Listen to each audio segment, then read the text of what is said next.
So today, I'm reading to you from, the entire short story. It's a very little story called The Brave Little Toaster. And yes, that is the title of a very good story by Thomas Dish. It is one of my stories that has the same titles as other stories. I've written lots and lots of these.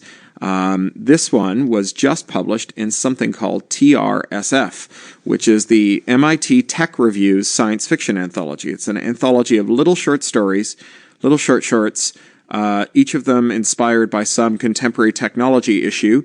And I've just gotten my copy in the post today. It's really good. It's full of really great stuff. Joe Haldeman has a hell of a story in it. And you can get it, I think it's about $10, $7, something like that. And there's ebooks coming as well. So with no further ado, here is The Brave Little Toaster from TRSF. One day, Mr. Toussaint came home to find an extra €300 worth of groceries on his doorstep. So he called up Ms. Rousseau, the grocer, and said, "Why have you sent me all this food? My fridge is already full of delicious things. I don't need this stuff, and besides, I can't pay for it." But Ms. Rousseau told him that he had ordered the food. His refrigerator had sent in the list, and she had the signed order to prove it. Furious, Mr. Toussaint confronted his refrigerator. It was mysteriously empty, even though it had been full that morning. Or rather, it was almost empty. There was a single pouch of energy drink sitting on a shelf in the back. He'd gotten it from an enthusiastically smiling young woman on the metro platform the day before. She'd been giving them to everyone. "Why did you throw away all my food?" he demanded. The refrigerator hummed smugly at him. "It was spoiled," it said. But the food hadn't been spoiled. Mr. Toussaint pored over his refrigerator's diagnostics and log files, and soon enough, he had the answer.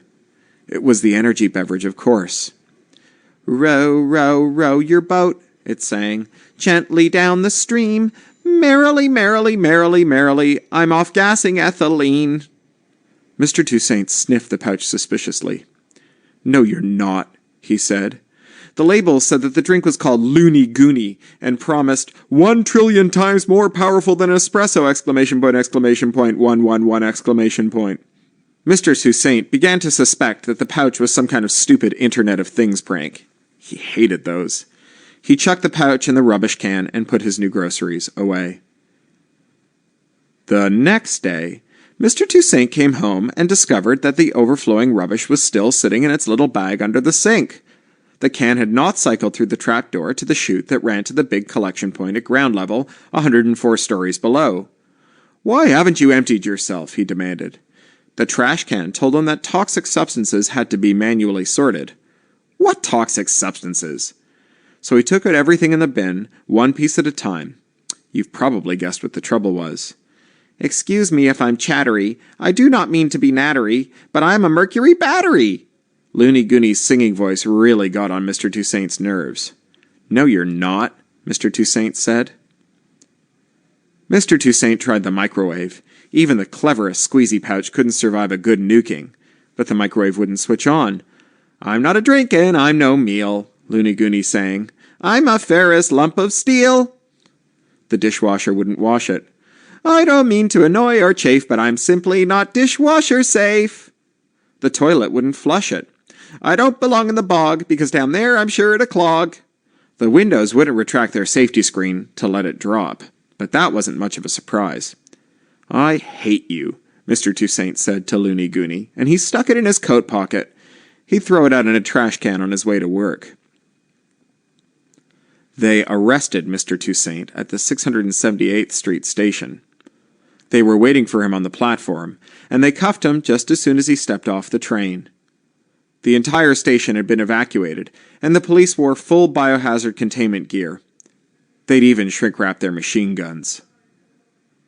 "You better wear a breather and you better wear a hat.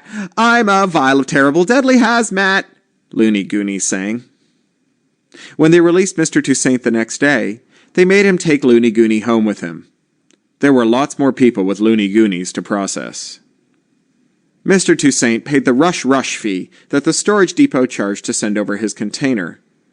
They forklifted it out of the giant warehouse under the desert and zipped it straight to the cargo bay in Mr. Toussaint's building. He put on old, stupid clothes and clipped some lights to his glasses and started sorting. Most of the things in the container were stupid. He'd been throwing away stupid stuff all his life, because the smart stuff was just so much easier. But then his grandpa had died, and they cleaned out his little room at the pensioners' ward, and he just shoved it all in the container and sent it out to the desert. From time to time, he thought of the 8 cubic meters of stupidity he'd inherited, and sigh to put upon sigh. He loved Grandpa, but he wished the old man had used some of the ample spare time from the tail end of his life to replace his junk with stuff that could more gracefully reintegrate into the material stream. How inconsiderate. The house chattered enthusiastically at the toaster when he plugged it in, but the toaster said nothing back. It couldn't. It was stupid. Its bread slots were crusted over with carbon residue, and it dribbled crumbs from the ill-fitting tray beneath it. It had been designed and built by cavemen who hadn't ever considered the advantages of networked environments. It was stupid, but it was brave. It would do anything Mr. Toussaint asked it to do. "It's getting hot and sticky and I'm not playing any games. You better get me out before I burst into flames," Loony Goony sang loudly, but the toaster ignored it. "I don't mean to endanger your abode, but if you don't let me out, I'm going to explode." The smart appliances chattered nervously at one another, but the brave little toaster said nothing as Mr. Toussaint depressed its lever again. "You better get out and save your ass before I start leaking poison gas." Loony Goony's voice was panicky. Mr. Toussaint smiled and depressed the lever. Just as he did, he thought to check in with the flat's diagnostics. Just in time, too. Its quorum-sensing sensors were redlining as it listened in on the appliance's consternation. Mr. Toussaint unplugged the fridge and the microwave and the dishwasher. The cooker and the trash can were hardwired, but they didn't represent a quorum. The fire department took away the melted toaster and used their axes to knock huge, vindictive holes in Mr. Toussaint's walls. "Just looking for embers," they claimed.